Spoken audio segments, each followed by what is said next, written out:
our study. Creator of all things, true source of light and wisdom, lofty origin of all being, graciously let a ray of your brilliance penetrate into the darkness of my understanding, and take from me the double darkness in which I have been born, an obscurity of both sin and ignorance. Give me a sharp sense of understanding, a retentive memory, and the ability to grasp things correctly and fundamentally. Grant me the talent of being exact in my explanations, the ability to express myself with thoroughness and charm, point out the beginning, direct the progress, and help in completion. Through Christ our Lord. Amen. Saint Thomas Aquinas, Orphan of His. Amen. Gloria Patri et Filio et Spiritui Sancto, Secutor et in principio et nunc et semper et in saecula saeculorum. Amen. Father, Son, and Holy Spirit. Amen.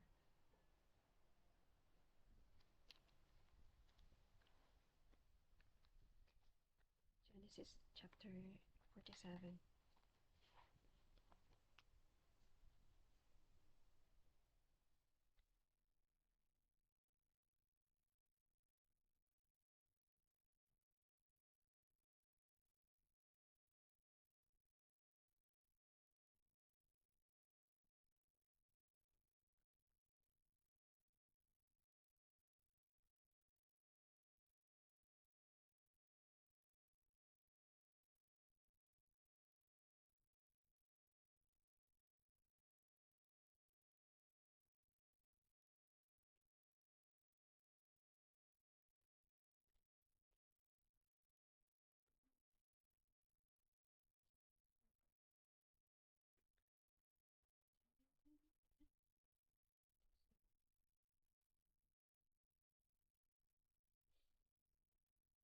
Genesis chapter 47.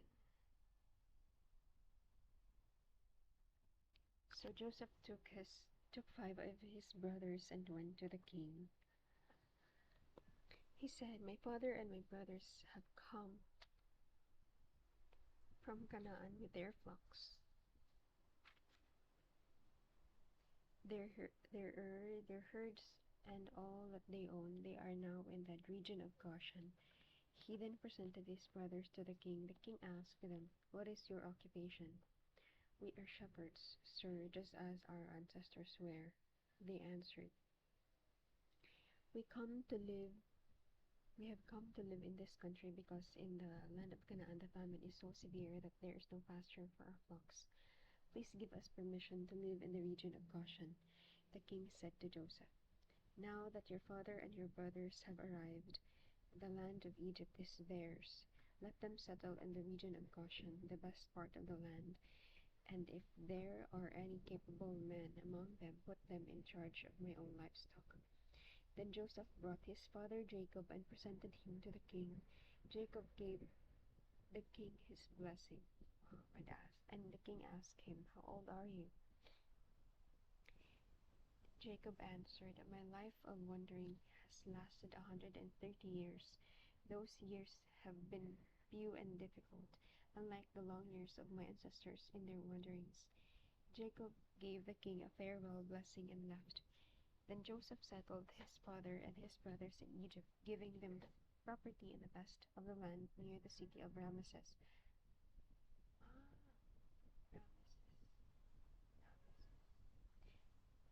As the king had commanded, Joseph provided food for his father, his brothers, and all the rest of his father's family, including the very youngest.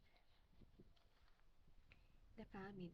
The famine was so severe that there was no food anywhere, and the people of Egypt and Canaan became weak with hunger. As they bought as they bought corn, Joseph collected all the money and took it to the palace.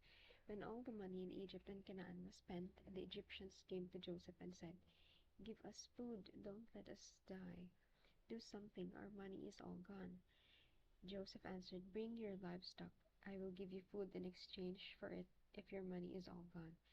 So they brought their livestock to Joseph, and he gave them food in exchange for their horses, sheep, goats, cattle, and donkeys.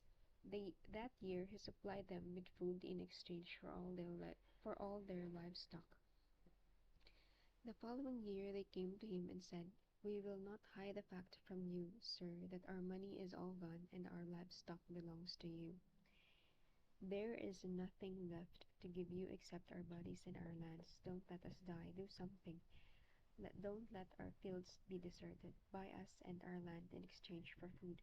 We will be the king's slaves and he will own our land. Give us corn to keep us alive and seed to sow our to sow in our fields.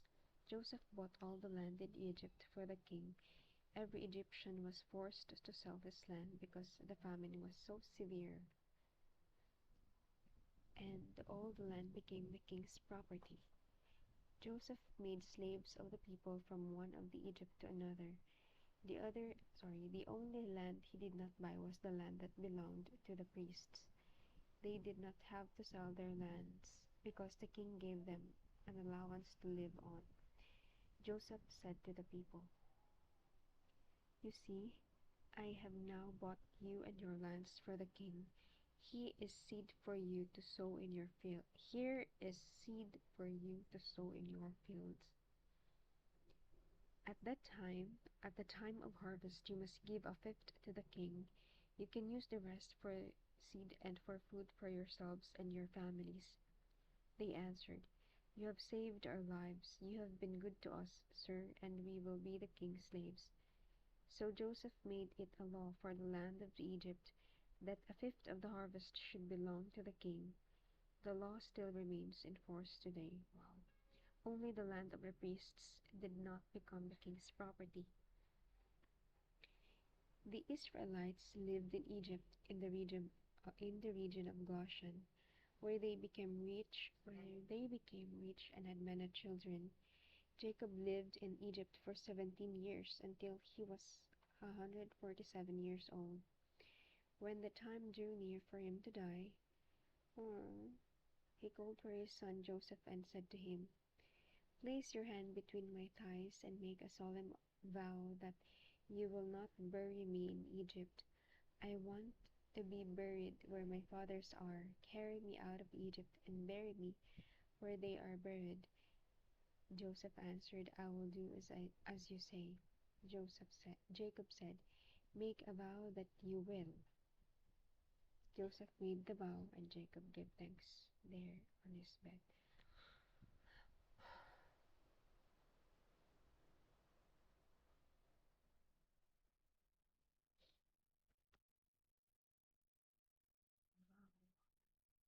The vow.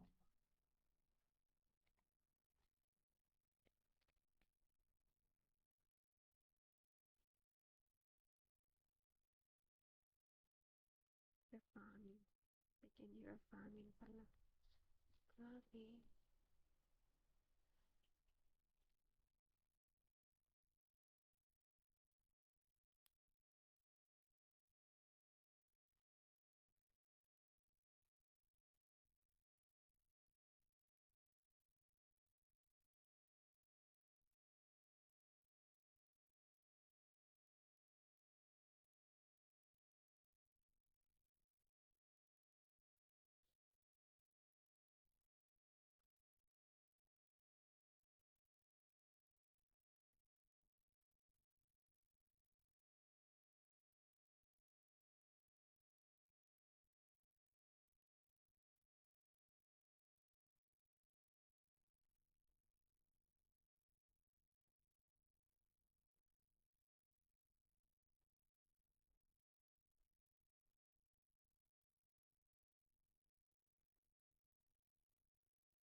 Chapter 47. Feast of Saint Vincent of Saragossa, one of the numbers. Chapter 47 is about the famine and Jacob's last request. Jacob presented his 5 brothers and father Jacob king to the king. The region of Goshen was the place of Israelites. During the next 2 years of famine, livestock were exchanged for food by the Egyptians. During the 6th year and becoming the king's slaves was for the 7th year. Except for the priest's land, everyone in Egypt were compelled to give the fifth of the harvest to the king. Jacob lived for another 17 years until he became 147 years old and made Joseph vow that he'll be buried in the land of his father when he died. How can I apply it? Joseph answered. Versus to ponder. Joseph answered, I will do as you say. Jacob said, make a vow